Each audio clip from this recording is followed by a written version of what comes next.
रमेश, मोहन और रवि उस दिन उदयपुर से दिल्ली जा रहे थे। शाम होते होते जयपुर पहुंच चुके थे। तब अचानक मोहन ने कहा कि ला, अब मैं ड्राइव करता हूं। रवि, तू ही कब से ड्राइव कर रहा है, थोड़ा रेस्ट कर ले। जयपुर सिटी में जाकर के तीनों ने डिनर किया और जर्नी को ज़्यादा एक्साइटेड बनाने के लिए रमेश ने मोहन से कहा कि हमारे पास तो टाइम ही टाइम है भाई, हम तो घूमने ही निकले हैं ना, तो चलो अजबगढ़ वाले रास्ते से चलते हैं और वहीं जंगल में कैंपिंग भी कर लेंगे, मज़ा आएगा। तीनों एग्री हो गए रमेश के प्लान से और मोहन ने अजबगढ़ के रास्ते पर गाड़ी मोड़ ली। करीब एक आध घंटा ड्राइव करते हुआ होगा मोहन को, तभी उन्होंने एक बूढ़ी औरत को रास्ते पर लिफ्ट मांगते हुए देखा।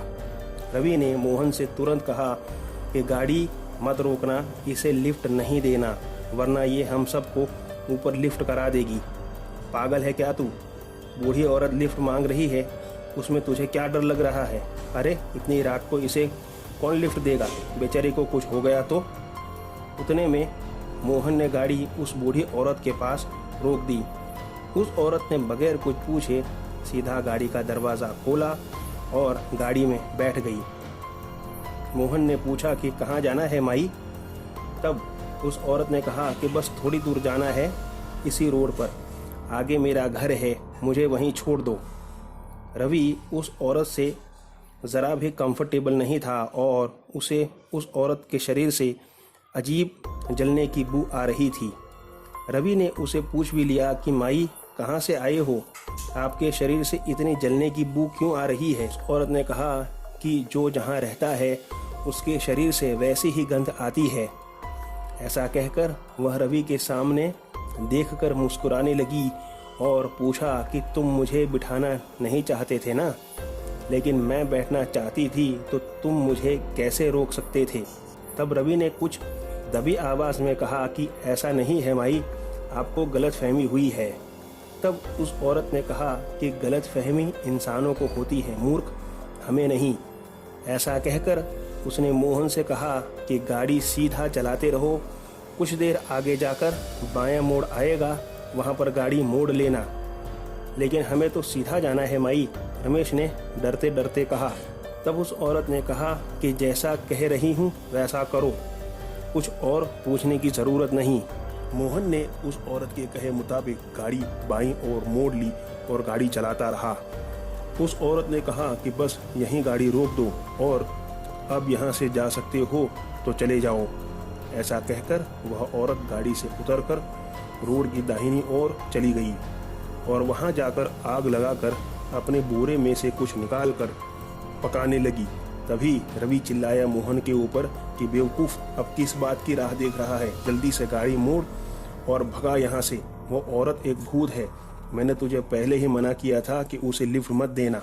रमेश ने भी डरते हुए कहा कि हाँ रवि, तू सही था, हमने उसे बिठाकर गलती कर दी।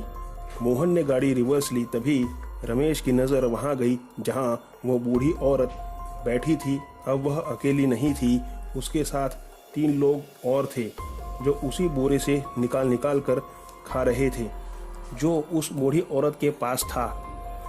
मोहन को रवि चिल्लाया कि गाड़ी क्यों नहीं चला रहा तू? तब मोहन ने कहा कि गाड़ी चल ही नहीं रही है भाई, कब से फुल एक्सीलेटर दे रहा हूँ, तुझे आवाज़ नहीं आ रही क्या? रमेश ने मोहन से कहा कि लगता है तू ज़्यादा डर गया है, तू इस तरफ आ, गाड़ी मुझे चलाने दे।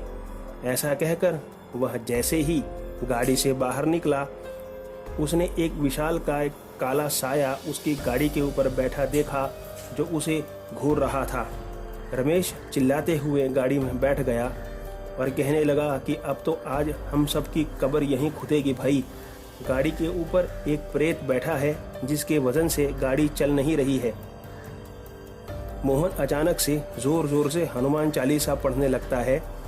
तब गाड़ी हिलने लगती है जैसे कोई गाड़ी उलट देना चाहता हो, लेकिन तीनों जोर जोर से हनुमान चालीसा पढ़ने लगते हैं। तब अचानक सब शांत हो जाता है और वह बूढ़ी औरत भी दिखना बंद हो जाती है। मोहन कार स्टार्ट करता है और गाड़ी फर्स्ट गियर में डालकर धीरे से चलाता है। गाड़ी चलने लगती है। वह औरत उन लोगों को आगे फिर से दिखती है और अब की बार उसके साथ 3 प्रेत और भी थे, लेकिन मोहन उनके सामने ना देखते हुए हनुमान चालीसा पढ़ता हुआ गाड़ी चलाता रहता है और गाड़ी धीरे धीरे हाईवे पर पहुंच जाती है। मोहन हाईवे पर गाड़ी लेते ही उसे जयपुर की तरफ मोड़ लेता है और रमेश रवि दोनों से कहता है कि भाई जयपुर से ही दिल्ली जाएंगे, इस रास्ते से नहीं। कुछ देर बाद तीनों खुश होकर हंसने लगते हैं और साथ में ही कहते हैं कि भूत पिशाच निकट नहीं आवे, महावीर जब नाम सुनावे। तो दोस्तों, कैसी लगी आपको आज की कहानी मुझे कमेंट बॉक्स में ज़रूर बताइए, और अगर आपके पास भी ऐसी कोई कहानी है तो मेरे साथ ज़रूर शेयर कीजिए।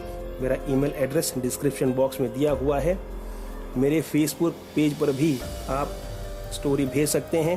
फेसबुक पेज का लिंक भी डिस्क्रिप्शन बॉक्स में दिया हुआ है। अगर आपने मेरी चैनल को अभी तक सब्सक्राइब नहीं किया है तो अब कर लीजिए। तो मिलते हैं अगली कहानी में, तब तक stay home, stay safe. Thank you.